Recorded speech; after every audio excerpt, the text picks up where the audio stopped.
ਵਿਧਾਨ ਸਭਾ ਚੋਣਾਂ ਦੇ ਚੱਲਦਿਆਂ ਪਾਰਟੀਆਂ ਚੋਣ ਪ੍ਰਚਾਰ ਵਿੱਚ ਲੱਗੀਆਂ ਹੋਈਆਂ ਨੇ, ਜਿਸ ਦੇ ਚੱਲਦਿਆਂ ਅਕਾਲੀ ਦਲ ਦੀ ਵਿਧਾਇਕਾ ਬੀਬਾ ਹਰਸਿਮਰਤ ਕੌਰ ਬਾਦਲ ਲੰਬੀ ਵਿਖੇ ਚੋਣ ਪ੍ਰਚਾਰ ਕਰਨ ਲਈ ਪਹੁੰਚੇ, ਜਿੱਥੇ ਉਹਨਾਂ ਨੇ ਲੋਕਾਂ ਨੂੰ ਸੰਬੋਧਨ ਕਰਦੇ ਹੋਏ ਵਿਰੋਧੀ ਧਿਰਾਂ ਤੇ ਨਿਸ਼ਾਨੇ ਸਾਧੇ। ਹਰਸਿਮਰਤ ਕੌਰ ਬਾਦਲ ਨੇ ਚੋਣ ਪ੍ਰਚਾਰ ਦੌਰਾਨ ਦਾਅਵਾ ਕੀਤਾ ਹੈ ਕਿ ਉਹਨਾਂ ਦਾ ਕੋਈ ਮੁਕਾਬਲਾ ਹੈ ਹੀ ਨਹੀਂ।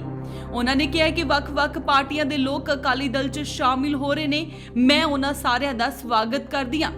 ਹਰਸਿਮਰਤ ਨੇ ਕਿਹਾ ਕਿ ਮੈਂ ਆਪਣੇ ਹਲਕੇ ਦੇ ਲੋਕਾਂ ਨੂੰ ਇਹ ਕਹਿ ਦਿੰਦੀ ਹਾਂ ਕਿ ਜਿਹੜੇ ਪਿੰਡੋਂ ਵੋਟਾਂ ਵਧਣਗੀਆਂ ਉਹ ਪਿੰਡਾਂ ਨੂੰ ਪਹਿਲ ਦੇ ਆਧਾਰ ਤੇ ਗ੍ਰਾਂਟਾਂ ਦਿੱਤੀਆਂ ਜਾਣਗੀਆਂ। ਉਹਨਾਂ ਨੇ ਕਾਂਗਰਸ ਤੇ ਹਮਲਾ ਬੋਲਦੇ ਕਿਹਾ ਕਿ ਬੜੀ ਮੁਸ਼ਕਿਲ ਨਾਲ ਪੰਚਾਇਤਾਂ ਬਣਦੀਆਂ ਨੇ, ਪਰ ਕਾਂਗਰਸ ਨੇ ਕਿਸੇ ਨੂੰ ਦੀਵਾਨੀ ਤੱਕ ਨਹੀਂ ਦਿੱਤੀ। ਵਿਚਾਰੇ ਸਰਪੰਚ ਵੀ ਤਪੇ ਹੋਏ ਨੇ ਕਿ ਪੰਜਾਬ 'ਚ ਕੋਈ ਵਿਕਾਸ ਨਹੀਂ ਹੋਇਆ। ਕਾਂਗਰਸ ਨੇ ਝੂਠ ਮਾਰ ਕੇ ਲੋਕਾਂ ਤੋਂ ਵੋਟਾਂ ਲੁੱਟੀਆਂ ਨੇ। ਚਰਨਜੀਤ ਚੰਨੀ ਤੇ ਨਿਸ਼ਾਨਾ ਸਾਧਦੇ ਹੋਏ ਬੀਬਾ ਹਰਸਿਮਰਤ ਬਾਦਲ ਨੇ ਕਿਹਾ ਕਿ ਚੰਨੀ ਆਪਣੇ ਘਰ 'ਚ ਕਰੋੜਾਂ ਕਮਾ ਗਿਆ। ਰਿਸ਼ਤੇਦਾਰ ਦੇ ਘਰੋਂ ਇੰਨੀ ਵੱਡੀ ਰਕਮ ਮਿਲਣ ਤੋਂ ਬਾਅਦ ਵੀ ਰਾਹੁਲ ਗਾਂਧੀ ਨੇ ਉਸ ਨੂੰ 5 ਸਾਲ ਹੋਰ ਲੁੱਟਣ ਦਾ ਮੌਕਾ ਦੇ ਦਿੱਤਾ। ਕੇਜਰੀਵਾਲ ਨੂੰ ਦਿੱਲੀ ਦਾ ਠੱਗ ਦੱਸਦੇ ਹੋਏ ਹਰਸਿਮਰਤ ਬਾਦਲ ਨੇ ਕਿਹਾ ਕਿ ਇਹ ਕਹਿੰਦਾ ਹੈ ਮੈਨੂੰ ਇੱਕ ਮੌਕਾ ਦੇ ਦਿਓ ਤਾਂ ਜੋ ਮੈਂ ਪੰਜਾਬ ਦਾ ਜਿੰਨਾ ਪਾਣੀ ਹੈ ਲੁੱਟ ਕੇ ਲੈ ਜਾਵਾਂ। ਦਿੱਲੀ 'ਚ ਕਿਸੇ ਨੂੰ ਪੈਨਸ਼ਨ ਨਹੀਂ ਮਿਲਦੀ। ਦਰਅਸਲ 20 ਫਰਵਰੀ ਨੂੰ ਪੰਜਾਬ ਵਿਧਾਨ ਚੋਣਾਂ ਹੋਣ ਜਾ ਰਹੀਆਂ ਨੇ, ਜਿਨ੍ਹਾਂ ਨੂੰ ਮਹਿਜ਼ 12 ਦਿਨ ਬਾਕੀ ਰਹਿ ਗਏ ਨੇ, ਜਿਸ ਦੇ ਚੱਲਦਿਆਂ ਸਾਰੀਆਂ ਸਿਆਸੀ ਪਾਰਟੀਆਂ ਨੇ ਆਪਣੀ ਆਪਣੀ ਜਿੱਤ ਲਈ ਪੂਰਾ ਜ਼ੋਰ ਲਾਇਆ ਹੋਇਆ ਹੈ। ਪਰ ਇਸ ਵਾਰ ਕਿਹੜੀ ਪਾਰਟੀ ਨੂੰ ਜਨਤਾ ਬਹੁਮਤ ਦੇ ਕੇ ਅਗਲੇ 5 ਸਾਲਾਂ ਲਈ ਪੰਜਾਬ ਦੀ ਵਾਗਡੋਰ ਕਿਹੜੀ ਪਾਰਟੀ ਨੂੰ ਸੰਭਾਲਦੀ ਹੈ, ਇਹ ਵੇਖਣਾ ਦਿਲਚਸਪ ਹੋਵੇਗਾ। ਪਿੰਡ ਦੇ ਮੇਰੇ ਆਪਣੇ ਬਜ਼ੁਰਗ ਵੀਰੋ ਭੈਣੋ, ਗੱਜ ਕੇ ਫਤਿਹ ਪ੍ਰਵਾਨ ਕਰੋ ਜੀ। ਵਾਹਿਗੁਰੂ ਜੀ ਕਾ ਖਾਲਸਾ, ਵਾਹਿਗੁਰੂ ਜੀ ਕੀ ਫਤਿਹ। ਪਹਿਲਾਂ ਤਾਂ ਮੈਂ ਮਾਫੀ ਮੰਗਦੀ ਹਾਂ, ਜਿਵੇਂ ਮੇਰੇ ਤੋਂ ਪਹਿਲੇ ਨੰਬਰਦਾਰ ਸਾਹਿਬ ਨੇ ਦੱਸਿਆ ਕਿ ਕਈ ਵਾਰੀ ਪ੍ਰੋਗਰਾਮ ਬਣ ਕੇ ਕੈਂਸਲ ਹੋ ਗਿਆ। ਮੈਂ ਚਾਚਾ ਜੀ ਨੂੰ ਪੁੱਛ ਰਹੀ ਸੀ ਵੀ ਇਹੋ ਜਿਹੇ ਕੀ ਕਾਰਨ ਸੀਗਾ ਜਿਹਦੇ ਕਰਕੇ ਕੈਂਸਲ ਹੋ ਗਿਆ। ਮੈਂ ਮਾਫੀ ਮੰਗਦੀ ਹਾਂ। ਵੈਸੇ ਬਾਲ ਸਾਹਿਬ ਤਾਂ ਬੜੇ ਪੱਕੇ ਨੇ, ਜੇ ਕਿਤੇ ਟਾਈਮ ਦੇਤਾ ਤੇ ਛੇਤੀ ਕੈਂਸਲ ਕਰਨ ਦਾ ਤਾਂ ਮਤਲਬ ਹੀ ਨਹੀਂ ਹੈਗਾ। ਭਾਵੇਂ ਆਪਣੇ ਚੈੱਕਅਪ ਵਾਸਤੇ ਗਏ ਨੇ, ਲੇਕਿਨ ਸਵੇਰ ਤੋਂ ਮੈਨੂੰ 3 ਫੋਨ ਆ ਗਏ, ਬੇਟਾ 11 ਵਜੇ ਦਾ ਟਾਈਮ ਹੈ, ਘਰੋਂ ਨਿਕਲਿਓ ਕਿ ਨਹੀਂ ਨਿਕਲਿਓ। ਮੈਂ ਕਿਹਾ ਡੈਡੀ 5 ਮਿੰਟ ਦਾ ਰਸਤਾ ਹੈ। ਨਾ 10:30 ਤੋਂ ਮੇਰੇ ਮਗਰ ਪਏ ਹੋ ਸੀ। ਹੁਣ ਚਾਚਾ ਜੀ ਕਹਿੰਦੇ ਤੁਸੀਂ ਛੇਤੀ ਆ ਗਏ। ਸੋ ਬਾਲ ਸਾਹਿਬ ਤਾਂ ਇਸ ਤਰ੍ਹਾਂ ਕਿ ਬਿਲਕੁਲ ਟਾਈਮ ਦੇ ਪੱਕੇ ਨੇ ਤੇ ਕੈਂਸਲ ਕਰਨ ਦਾ ਤਾਂ ਬੜੀ ਦੂਰ ਦੀ ਗੱਲ। ਵੈਸੇ ਤੁਹਾਡੇ ਆਸ਼ੀਰਵਾਦ ਸਦਕਾ ਬਿਲਕੁਲ ਸਹੀ ਸਲਾਮਤ, ਕਿਉਂਕਿ ਉਹਨਾਂ ਨੂੰ ਕੋਵਿਡ ਹੋ ਗਿਆ ਸੀ ਜੀ, ਤੇ ਜਿਹਦੇ ਕਰਕੇ ਉਮਰ ਦਾ ਲਿਹਾਜ਼ ਦੇਖਦੇ ਹੋ ਡਾਕਟਰਾਂ ਨੇ ਕਿਹਾ ਸੀ ਕਿ ਹਰ 2 ਹਫ਼ਤਿਆਂ 'ਚ ਚੈੱਕਅਪ ਕਰ ਲੈਣਾ। ਚੈੱਕਅਪ ਵਾਸਤੇ ਗਏ ਨੇ, ਇੱਕ ਅੱਧੇ ਦਿਨ 'ਚ ਮੁੜ ਕੇ ਆ ਜਾਣਗੇ। ਲੇਕਿਨ ਵਧੀਆ ਉੱਥੇ ਉਹਨਾਂ ਨੂੰ ਥੋੜਾ ਰੈਸਟ ਮਿਲ ਜਾਂਦਾ। ਇੱਥੇ ਕਰਕੇ ਘਰੇ ਟਿਕ ਕੇ ਬੈਠਦੇ ਨਹੀਂ। ਤੁਹਾਡੇ ਸਾਰਿਆਂ ਨਾਲ ਪਿਆਰ ਹੀ ਇੰਨਾ ਹੈ ਕਿ ਜੇ ਕਹੀਏ ਵੀ ਕਿ ਠੰਡ ਹੈ ਨਾ ਜਾਓ, ਫੇਰ ਵੀ ਜਾਈ ਜਾਂਦੇ ਨੇ। ਸੋ ਅੱਜ ਆਪਾਂ ਸਾਰੇ ਇੱਥੇ ਇਕੱਠੇ ਹੋਏ ਆ। ਇੱਕ ਵਾਰ ਫੇਰ ਚੋਣਾਂ ਦਾ ਉਤਸਵ ਆਪਾਂ ਕਹਿ ਸਕਦੇ ਹਾਂ, ਮਾਹੌਲ ਹੈਗਾ। ਹਰ ਪਾਰਟੀ ਤੁਹਾਡੇ ਕੋਲ ਆਊਗੀ ਤੇ ਤੁਸੀਂ ਆਪਣੇ 5 ਸਾਲ ਦਾ ਭਵਿੱਖ ਦਾ ਗੱਲ ਨਹੀਂ, ਮੈਂ ਕਹਿ ਸਕਦੀ ਹਾਂ ਪੰਜਾਬ ਦੇ ਤੇ ਆਪਣੇ 5 ਸਾਲਾਂ ਦਾ ਹੀ ਨਹੀਂ, ਲੇਕਿਨ ਆਉਣ ਵਾਲੇ ਸਮੇਂ ਦਾ ਆਪਾਂ ਫੈਸਲਾ ਕਰਦੇ ਹਾਂ। ਤੇ ਲੋੜ ਹੈ ਕਿ ਇਸ ਸਮੇਂ 'ਚ ਜਿੱਥੇ ਹਰੇਕ ਆ ਕੇ ਬਹੁਤ ਵੱਡੀਆਂ ਗੱਲਾਂ ਕਰਦੇ ਨੇ, ਲੇਕਿਨ ਉਹਨਾਂ ਦੇ ਕੀਤੇ ਹੋਏ ਕੰਮਾਂ ਦੇ ਆਧਾਰ 'ਚ ਜੇ ਆਪਾਂ ਫੈਸਲੇ ਕਰੀਏ ਤਾਂ ਹਮੇਸ਼ਾ ਸਾਡੇ ਫੈਸਲੇ ਬਿਲਕੁਲ ਸਹੀ ਰਹਿਣਗੇ। ਕਾਂਗਰਸ ਦੇ ਪਿਛਲੇ 5 ਸਾਲਾਂ 'ਚ ਕੋਈ ਇਹੋ ਜਿਹਾ ਵਰਗ ਨਹੀਂ, ਭਾਵੇਂ ਗਰੀਬ ਹੋਏ, ਭਾਵੇਂ ਕਿਸਾਨ ਹੋਏ, ਭਾਵੇਂ ਮਜ਼ਦੂਰ ਹੋਏ, ਦੁਕਾਨਦਾਰ ਹੋਏ, ਹਰੇਕ ਵਰਗ ਆਪਣੇ ਆਪ ਨੂੰ ਠੱਗਿਆ ਹੋਇਆ ਮਹਿਸੂਸ ਕਰ ਰਿਹਾ ਹੈ। ਕਿਉਂਕਿ 5 ਸਾਲ ਪਹਿਲੇ ਕੈਪਟਨ ਅਮਰਿੰਦਰ ਸਿੰਘ ਤੇ ਕਾਂਗਰਸ ਪਾਰਟੀ ਨੇ ਇਹੋ ਜਿਹੀ ਪ੍ਰਥਾ ਪੰਜਾਬ 'ਚ ਸ਼ੁਰੂ ਕੀਤੀ ਜਿਹੜਾ ਸ਼ਾਇਦ ਦੇਸ਼ 'ਚ ਕਿਤੇ ਨਹੀਂ ਸੀ, ਕਿ ਇੱਕ ਮੁੱਖ ਮੰਤਰੀ ਦੇ ਅਹੁਦੇ ਦਾ ਦਾਅਵੇਦਾਰ ਉਹ ਗੁਟਕਾ ਸਾਹਿਬ ਨੂੰ ਹੱਥ 'ਚ ਫੜ ਕੇ ਜਦ ਸਹੁੰ ਖਾਂਦਾ ਹੈ ਤੇ ਲੋਕੀ ਉਹਦੇ ਤੇ ਵਿਸ਼ਵਾਸ ਕਰਦੇ ਨੇ, ਕਿਉਂਕਿ ਉਹ ਬਣਨ ਲੱਗਿਆ ਹੈਗਾ ਸੂਬੇ ਦਾ ਮੁੱਖ ਮੰਤਰੀ।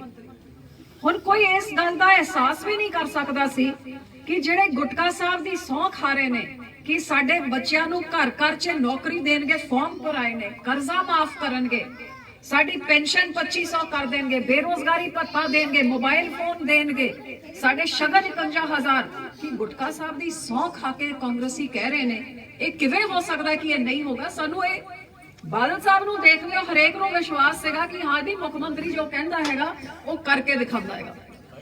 ਲੇਕਿਨ 5 ਸਾਲ ਬੀਤਣ ਤੋਂ ਬਾਅਦ ਹਰ ਵਰਗ ਆਪਣੇ ਆਪ ਨੂੰ ਠੱਗਿਆ ਹੋਇਆ ਮਹਿਸੂਸ ਕਰ ਰਿਹਾ, ਕਿਉਂਕਿ ਇੱਕ ਵੀ ਵਾਅਦਾ ਨਹੀਂ, ਸਾਰੇ ਵਾਅਦਿਆਂ ਵਿੱਚੋਂ ਜਿੰਨੇ ਕੀਤੇ ਸੀ ਉਹਨਾਂ ਵਿੱਚੋਂ ਇੱਕ ਪੂਰਾ ਕੀ ਕਰਨਾ ਜਿਹੜਾ ਬਾਦਲ ਸਾਹਿਬ ਦਿੰਦੇ ਸੀ, ਉਹ ਸਹੂਲਤਾਂ ਵੀ ਤੁਹਾਡੇ ਤੋਂ ਖੋਹ ਲਿੱਤੀਆਂ। ਤੇ ਇਸ ਗੱਲ ਦਾ ਜਿੱਥੇ ਪੰਜਾਬ ਭਰ 'ਚ ਲੋਕਾਂ ਵਿੱਚ ਰੋਸ ਹੈ, ਲੇਕਿਨ ਦੁੱਖ ਵੀ ਹੈਗਾ।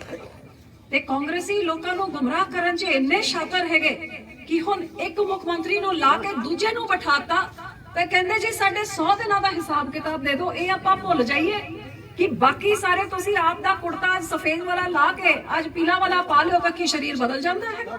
ਇੱਕ ਮੁੱਖ ਮੰਤਰੀ ਨੂੰ ਲਾਤਾ ਤੇ ਹੁਣ ਚੰਨੀ ਜਿਹੜਾ ਮੰਤਰੀ ਸੀ ਉਹਨੂੰ ਮੁੱਖ ਮੰਤਰੀ ਬਣਾਤਾ ਮਜਬੂਰੀ 'ਚ, ਤੇ ਹੁਣ ਸਾਰਾ ਕੁਝ ਕਾਂਗਰਸ ਦਾ ਸਾਰਾ ਦੁੱਧ ਤੇ ਧੁੱਟ ਗਿਆ। ਤੇ ਅੱਜ ਜੇ ਆਪਾਂ ਚੰਨੀ ਸਾਹਿਬ ਦੀ ਗੱਲ ਕਰ ਲਈਏ, ਜਿਹੜੇ ਕਹਿੰਦੇ ਸੀ ਮੈਂ ਤਾਂ ਬਹੁਤ ਗਰੀਬ ਪਰਿਵਾਰ ਤੋਂ, ਮੈਂ ਗਰੀਬੀ ਨੇੜੇ ਹੋ ਕੇ ਦੇਖੀ ਹੈ, ਮੈਂ ਗਰੀਬਾਂ ਦਾ ਹੱਲ ਕਰਾਂਗਾ। 5 ਮਹੀਨੇ ਹੋ ਗਏ ਨੇ ਪੰਜਾਬ ਦੇ ਕਿਸੇ ਕੋਨੇ 'ਚ ਕਿ ਬਾਲਾ ਦੂਰ ਜਾਂਦੇ ਨਹੀਂ। ਅੱਜ ਤੁਹਾਨੂੰ ਹੀ ਪੁੱਛ ਲੈਂਦੇ ਆ ਕਿ ਪਿਛਲੇ 4 ਮਹੀਨਿਆਂ 'ਚ ਚੰਨੀ ਸਾਹਿਬ ਨੇ ਜਿਹੜੇ ਕਹਿੰਦੇ ਚੰਨੀ ਕਰਦਾ ਮਸਲੇ ਹੱਲ, ਇੱਕ ਮਸਲਾ ਦੱਸ ਦੋ ਤੁਹਾਡੇ ਪਿੰਡ ਦੇ ਇੱਕ ਬੰਦੇ ਦਾ ਜੇ ਚੰਨੀ ਨੇ ਹੱਲ ਕੀਤਾ ਹੋਇਆ, ਇੱਕ ਮਸਲਾ। ਜੇ ਉੱਥੇ ਤੁਹਾਡੇ ਪੈਸਿਆਂ ਦੇ ਨਾਲ ਵੱਡੇ ਸਾਰੇ ਇਸ਼ਤਿਹਾਰ ਕਦੇ ਟੀਵੀ ਚੈਨਲ 'ਚ ਜਾਂ ਕਦੇ ਸਾਰੇ ਪੰਜਾਬ 'ਚ ਬੋਰਡ ਲਗਾਏ ਹੋਏ ਨੇ, ਚੰਨੀ ਨੇ ਦਿੱਤੇ ਗਰੀਬਾਂ ਨੂੰ 5-5 ਮਰਲੇ ਦੇ ਪਲਾਟ, ਹੈਗਾ ਕੋਈ ਗਰੀਬ ਇੱਥੇ? ਮਿਲ ਗਏ ਬੀਬੀ ਜੀ ਸਾਰਿਆਂ ਨੂੰ 5 ਮਰਲੇ?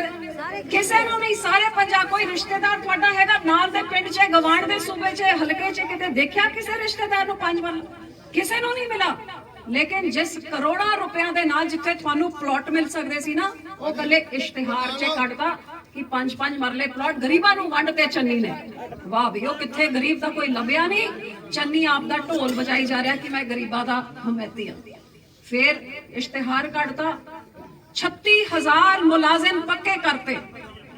कोई थोड़े जान पहचान चे 36,000 छड्डो, एक मुलाजिम हैगा जिहड़ा पक्का हो गया चन्नी दे आने तो बाद। वो मुलाजिम जिहड़े जाने चंदी दे कोल की सानू पक्का करदे हैं, डांगा नाल कुटदे होए तुसीं देखिया हर टीवी चैनल च किवें डांगा नाल मुलाजिम कोई टैंकी च चढ़िया, कोई पानी च छालिया, कोई ओदे मुख मंत्री नवाजा डांगा नाल उन्हां दी सेवा करदे ने। ये पक्के करन दी गल करदा है। फिर कहता कि किसानां नूं ढुकदा मुआवजा। मैं कहंदी हुण इत्थे कदे गड़े पैंदे ने, हुणे नरमे दा किन्ना वड्डा नुकसान होया, ना मजदूर ना किसान जिहड़ा एक भी कह सकदा है कि साडे खाते च दवानी भी भेजी। फिर चन्नी ने किहड़ा मसला हल कीता है? गरीब परिवार ते हुण भावें ओहदे करोड़ां दे मकान है, करोड़ां दी गड्डियां हैगियां, कहंदा मैं गरीब आ, लेकिन गरीबां दा की मसला हल कीता? बई गरीब होण दे नाते तुहाडा किहड़ा मसला हल होया है? चन्नी करदा मसले हल थोड़े नहीं। चन्नी बन गया मुख्यमंत्री ते मसला उन्हें कर लेता अपना हल। चन्नी दे एक रिश्तेदार दे घर च एक दिन रेड पई, थानू पता ओदे रिश्तेदार दे घरों की मिलिया? 11 करोड़ रुपए नकद, 12 लाख दी तक घड़ी सोना ते 56 करोड़ रुपए दी बेनामी जमीना दे कागजात। आ गरीब चन्नी ते ओ जिहदे करे ओदे जिहड़े रिश्तेदार दे घरों फड़े गए ना, एक दिन च आप फड़िया गया, पूरे टब्बर ने 111 दिन च किन्ना कमा लिया, वो अंदाजा तुसी खुद ही लगा लियो। ते ओ रिश्तेदार चन्नी दा रिश्तेदार हनी जिहदे कोलों इन्ना सारा मनी फड़ा गया हैगा, वो कहंदा असीं बदलियां ट्रांसफर ते रेते विचों आ पैसे कमांदे सी। रेता खा गए पंजाब दा, जेब आप दिया भर गए, तुसी उत्थे दे उत्थे रह गए। जे किसी अफसर नूं बदली करना है, पहले पैसे कढ़ तां बदली होगी। ते 11 करोड़ एक दिन च कमा गया, 111 दिन च किन्ने हजार कमा गया। ताही तां तुसी उत्थे बैठे हो ते चन्नी साहब कित्थे उड़दे फिरदे ने। ते अज कांग्रेस कहंदी हुण इहनूं 5 साल होर मौका दिओ ताकि बची कुची जिहड़ी कसर रह गई वो भी पंजाब नूं लुट के खा जाण। सो अफसोस की गल की है, कांग्रेसियां ने सिखाता कि अज पंजाब च आके जो मर्जी लारे ला दिओ, भोले भाले जनता थोड़ी गल्लां दे मगर लग जाते हैं। एक होर महाचोर आया दिल्लीओं, केजरीवाल। ये इन्ना शातर बंदा है, मुख्यमंत्री तो दिल्ली का है लेकिन दिल्ली च नहीं टिक के रहिंदा। कदे जी उत्तराखंड भज गया, कदे गोवा भज गया, कदे यूपी, जिथे चोणा होंदियां ने उत्थे भज जांदा है। क्यों?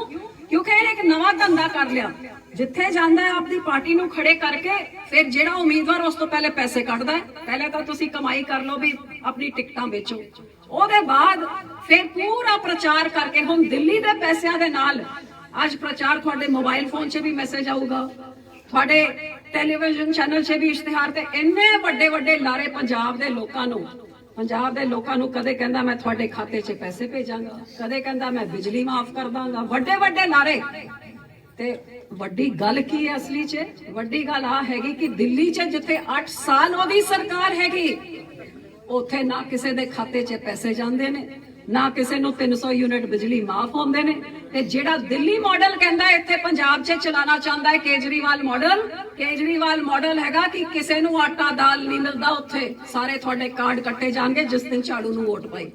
ਕਿਸੇ ਬਜ਼ੁਰਗ ਨੂੰ ਪੈਨਸ਼ਨ ਨਹੀਂ ਮਿਲਦੀ, ਜਿਸ ਦਿਨ ਝਾੜੂ ਨੂੰ ਵੋਟ ਪਾਈ ਤੁਹਾਡੀ ਪੈਨਸ਼ਨ ਇਹਨਾਂ ਦੀ ਸਰਕਾਰ ਬਣਨ ਸਾਰ ਸਾਰੀ ਕੱਟ। ਤੇ ਨਾ ਹੀ ਕਿਸੇ ਧੀ ਨੂੰ ਸ਼ਗਨ ਦੇ ਚੈੱਕ ਆਉਂਦੇ ਨੇ, ਸ਼ਗਨ ਦੀ ਸਕੀਮ ਦੀ ਸਾਰੀ ਰਾਤ ਦੇ ਕਾਂਗਰਸ ਨੇ ਜਿਹੜਾ ਕੀਤਾ ਇਸ ਤੋਂ ਵੱਧ ਕੇਜਰੀਵਾਲ ਕਰ ਜਾਊਗਾ। ਸਾਰਾ ਕੁਝ ਬੰਦ ਕਰਕੇ ਅਦਾਲਤ 'ਚ ਹਲਫਨਾਮਾ ਦਿੱਤਾ ਹੋਇਆ ਹੈਗਾ ਕਿ ਪੰਜਾਬ ਦਾ ਪਾਣੀ ਦਿੱਲੀ ਨੂੰ ਚਾਹੀਦਾ ਹੈ। ਤੇ ਇੱਕ ਕਿਸਾਨ ਨੂੰ ਮਹੀਨੇ ਬਾਦਲ ਸਾਹਿਬ ਦੀ ਤਰ੍ਹਾਂ ਮੋਟਰਾਂ ਦੇ ਬਿੱਲ ਮਾਫ ਨਹੀਂ ਕੀਤੇ, 25 ਹਜ਼ਾਰ ਹਰ ਮਹੀਨੇ ਮੋਟਰ ਦੇ ਬਿੱਲ ਆਉਂਦੇ ਨੇ ਤੇ ਨਾਲੇ ਅਦਾਲਤ 'ਚ ਲੜਾਈ ਲੜ ਰਿਹਾ ਹੈ ਕਿ ਪੰਜਾਬ ਦਾ ਬਾਕੀ ਪਾਣੀ ਵੀ ਦਿੱਲੀ ਨੂੰ ਚਾਹੀਦਾ ਹੈ। ਆ ਮਾੜੀ ਮੋਟੀ ਜਿਹੜੀ ਮੋਟਰਾਂ ਵਿੱਚ ਪਾਣੀ ਆਉਂਦਾ ਉਹ ਵੀ ਸਾਰਾ ਲੈ ਕੇ ਤੁਰ ਜੂਗਾ। ਇਹ ਤਾਂ ਵੱਡਾ ਪਾਣੀ ਚੋਰ ਹੈਗਾ, ਪੰਜਾਬ ਨੂੰ ਇਹੋ ਜਿਹਾ ਠੱਗੂਗਾ ਕਿ ਅਸੀਂ ਮੁੜ ਕੇ ਖੜੇ ਹੀ ਨਹੀਂ ਹੋ ਸਕਾਂਗੇ। ਲੇਕਿਨ ਸਾਡੇ ਭੋਲੇ ਭਾਲੇ ਲੋਕੀ ਕਈ ਵਿੱਚ ਆ ਕੇ ਕਹਿ ਜਾਂਦੇ ਆ ਕੇਜਰੀਵਾਲ ਦਾ। ਅੱਜ ਮੈਨੂੰ ਵੀ ਸਵੇਰੇ ਰਿਕਾਰਡਡ ਮੈਸੇਜ ਮੇਰੇ ਮੋਬਾਈਲ 'ਚ ਆਇਆ ਤੇ ਸ਼ੁਰੂਆਤ ਕੀ ਕਰਦਾ ਹੈ, ਮੈਂ ਅਰਵਿੰਦ ਕੇਜਰੀਵਾਲ ਬੋਲ ਰਿਹਾ, ਤੁਸੀਂ ਕਾਂਗਰਸੀਆਂ ਨੂੰ ਦੇਖ ਲਿਆ, ਤੁਸੀਂ ਅਕਾਲੀਆਂ ਨੂੰ ਇੱਕ ਮੌਕਾ 'ਚ ਸਾਡਾ ਪਾਣੀ ਲੁੱਟ ਕੇ ਲੈ ਜਾਊਗਾ। ਸਹੂਲਤਾਂ ਬੰਦ 5 ਸਾਲ ਸਾਡੇ ਵਾਸਤੇ ਤਾਂ ਬਹੁਤ ਵੱਡੇ ਹੁੰਦੇ, ਤੂੰ ਤਾਂ ਇੱਕ ਮੌਕਾ ਆਪਣਾ ਦਾਅ ਲਾ ਕੇ ਤੁਰ ਜਾਊਗਾ ਜਿਵੇਂ ਕੈਪਟਨ ਤੁਰ ਗਿਆ, ਕਹਿੰਦਾ ਸੀ ਇੱਕ ਮੌਕਾ, ਹੁਣ ਕੈਪਟਨ ਦਾ ਦਾਅ ਲੱਗ ਗਿਆ, ਤੁਰ ਗਿਆ। ਸੋ ਮੈਂ ਆਹੀ ਬੇਨਤੀ ਤੁਹਾਨੂੰ ਕਰਨ ਵਾਸਤੇ ਕਿ ਬਾਦਲ ਸਾਹਿਬ ਨੇ ਕਦੇ ਝੂਠ ਨਹੀਂ ਬੋਲਿਆ। ਹੁਣ ਇਹ ਜਿਹੜੇ ਇੱਕ ਮੌਕਾ ਬਾਰੇ ਕਹਿੰਦੇ ਬਦਲਾਵ ਵਾਲੇ ਕਹਿੰਦੇ ਨੇ, ਇਹਨਾਂ ਨੂੰ ਜ਼ਰੂਰ ਜਾ ਕੇ ਕਹੋ ਕਿ ਬਦਲਾਵ ਆ ਨਹੀਂ ਹੁੰਦਾ ਕਿ ਕੱਲ ਤਾਈਂ ਖੁੱਡੀਆ ਸਾਹਿਬ ਕਾਂਗਰਸ ਪਾਰਟੀ 'ਚ ਸੀਗੇ ਤੇ ਰਾਤੋਂ ਰਾਤ ਹੁਣ ਆਮ ਆਦਮੀ ਤੇ ਹੋ ਗਏ ਤੇ ਬਦਲਾਵ ਕਿ ਬੰਦਾ ਬਦਲ ਜਾਏ, ਪਾਰਟੀ ਬਦਲ ਲੈ ਤੇ ਬਦਲਾਵ ਹੋ ਜਾਂਦਾ ਹੈ। ਕਿ ਬਦਲਾਵ ਉਹ ਹੁੰਦਾ ਹੈ ਕਿ ਤੁਹਾਡੇ ਇੱਥੇ ਪਾਣੀ ਨਹੀਂ ਹੁੰਦੀ ਸੀ, ਤੁਹਾਡੇ ਇੱਥੇ ਸੇਮ ਹੁੰਦੀ ਸੀ, ਉਹ ਸੇਮ ਕੱਢੀ, ਲਿਫਟ ਪੰਪ ਲਾਏ, ਤੁਹਾਨੂੰ ਪਾਣੀ ਮਿਲਿਆ, ਤੁਹਾਡੇ ਬੱਚਿਆਂ ਨੂੰ ਨੌਕਰੀ ਦੇ ਕੇ ਉਸ ਪਰਿਵਾਰ 'ਚ ਹਾਲਾਤ ਬਦਲਿਆ, ਗਲੀ ਨਾਲੀਆਂ ਬਣਨ ਦੇ ਨਾਲ ਤੁਹਾਡੇ ਹਾਲਾਤ ਸੁਧਰੇ। ਬਦਲਾਵ ਤਾਂ ਮੈਂ ਤਾਂ ਇਹਨੂੰ ਕਹਿੰਦੀ ਆ, ਲੇਕਿਨ ਇਹਨਾਂ ਵਾਸਤੇ ਪਾਰਟੀ ਬਦਲਣਾ ਤੇ ਉਹਨੂੰ ਬਦਲਾਵ ਕਦੋਂ ਤੋਂ ਹੋ ਗਿਆ। ਜਿਹੜੇ ਬੰਦੇ ਇਸ ਤੋਂ ਨਿਕਾਲੇ ਗਏ ਨੇ ਉਹਦੇ ਲਾਇਕ ਟਿਕਟ ਲਾਇਕ ਨਹੀਂ ਤਾਂ ਆਮ ਆਦਮੀ 'ਚ ਚਲੇ ਜਾਓ ਤੇ ਬਦਲਾਵ ਹੋ ਗਿਆ।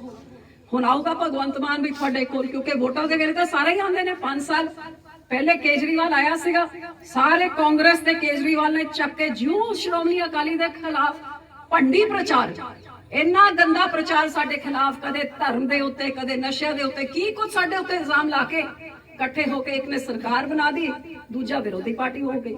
ਲੇਕਿਨ ਮੁੜ ਕੇ ਕਦੇ ਕੇਜਰੀਵਾਲ ਆਇਆ। ਹੁਣ 5 ਸਾਲ ਬਾਅਦ ਕੇਜਰੀ ਵੀ ਆਊਗਾ ਤੇ ਭਗਵੰਤ ਮਾਨ ਵੀ ਆਊਗਾ, ਜਿਹੜੇ 5 ਸਾਲ ਕਿਤੇ ਨਜ਼ਰ ਨਹੀਂ ਆਏ, ਆ ਕੇ ਵੱਡੀ ਗੱਲਾਂ ਮਾਰਨਗੇ। ਸੋ ਮੈਂ ਬੇਨਤੀ ਇਹ ਨਹੀਂ ਕਰਦੀ, ਇਹਨਾਂ ਦੀ ਗੱਲਾਂ ਤੋਂ ਆਪਾਂ ਸੁਚੇਤ ਰਹੀਏ। ਇੱਕ ਪਾਸੇ ਤੁਹਾਡਾ MLA ਬਣੂਗਾ, ਦੂਜੇ ਪਾਸੇ ਸਤਾਰ ਬਾਦਲ ਵਰਗੇ ਜਿਨ੍ਹਾਂ ਨੇ ਗਵਾਂਢ 'ਚ ਜਿਵੇਂ ਦੱਸਿਆ ਰਮਦਾਸ ਸਾਹਿਬ ਨੇ ਕਿ ਜਦੋਂ ਮਰਜ਼ੀ ਚਲੇ ਜਾਓ ਬਾਦਲ ਸਾਹਿਬ ਨੂੰ ਤੁਸੀਂ ਮਿਲ ਸਕਦੇ ਹੋ। ਹਾਂ, ਉਮਰ ਦੇ ਲਿਹਾਜ਼ ਕਰਕੇ ਅੱਜ ਮੁੱਖ ਮੰਤਰੀ ਸੁਖਬੀਰ ਜੀ ਬਣਨਗੇ, ਲੇਕਿਨ ਬਾਦਲ ਸਾਹਿਬ ਦਾ ਦਰਜਾ ਤਾਂ ਮੁੱਖ ਮੰਤਰੀ ਤੋਂ ਵੀ ਵੱਡਾ ਹੈਗਾ। ਕੋਈ ਇਹੋ ਜਿਹੀ ਗੱਲ ਨਹੀਂ ਜਿਹੜਾ ਬਾਦਲ ਸਾਹਿਬ ਕਹਿਣਗੇ, ਨਾ ਕੋਈ ਅਫਸਰ ਬਾਦਲ ਸਾਹਿਬ ਨੂੰ ਮੋੜ ਸਕਦਾ, ਨਾ ਮੁੱਖ ਮੰਤਰੀ ਮੋੜ ਸਕਦਾ, ਨਾ ਹੀ ਕੋਈ ਮੰਤਰੀ ਮੋੜ ਸਕਦਾ ਹੈਗਾ। ਪਹਿਲੇ ਸਾਰੇ ਪੰਜਾਬ ਨੂੰ ਸਾਂਭਦੇ ਸੀਗੇ, ਲੇਕਿਨ ਫਿਰ ਵੀ ਪਿੰਡ ਆ ਕੇ ਤੁਹਾਡੀ ਤਕਲੀਫਾਂ ਨੂੰ ਸੁਣਦੇ ਸੀ। ਤਾਂ ਹੁਣ ਸਿਰਫ ਸਾਹਮਣੇ ਹੀ ਲੰਬੀ ਹਲਕਾ ਹੈਗਾ, ਤੁਸੀਂ ਆਪ ਅੰਦਾਜ਼ਾ ਲਾਓ ਜਿੰਨੇ ਪਹਿਲੇ ਕੰਮ ਹੁੰਦੇ ਸੀ ਉਸ ਤੋਂ 10 ਗੁਣਾ ਹੋਰ ਹੋਣਗੇ।